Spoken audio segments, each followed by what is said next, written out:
अस्सलामुअलैकुम viewers, welcome back to my YouTube channel daily tips with Asma. आज की इस वीडियो में हम आपको बताएंगे शाहज़ोर नाम का मतलब क्या है।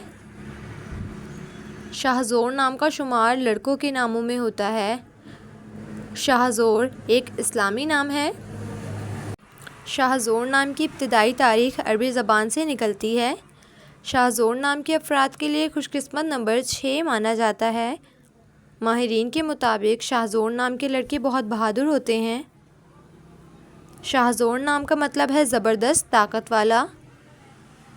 शाहज़ोर नाम के अफराद के लिए खुशकिस्मत दिनों में जुमेरात और हफ्ते का दिन शामिल है। शाहज़ोर नाम के अफराद के लिए मुआफ़िक रंगों में नीला, काला और बनफशी रंग शामिल हैं। शाहज़ोर नाम के अफराद के लिए मुआफ़िक पत्थरों में नीलम पत्थर शामिल है।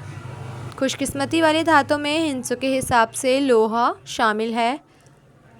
सो फ्रेंड्स, अगर आप अपने नाम का मतलब जानना चाहते हैं तो कमेंट बॉक्स में अपना नाम लिखें। इंशाअल्लाह हम आपके नाम की वीडियो ज़रूर बनाएंगे। Thanks for watching. अल्लाह हाफिज़।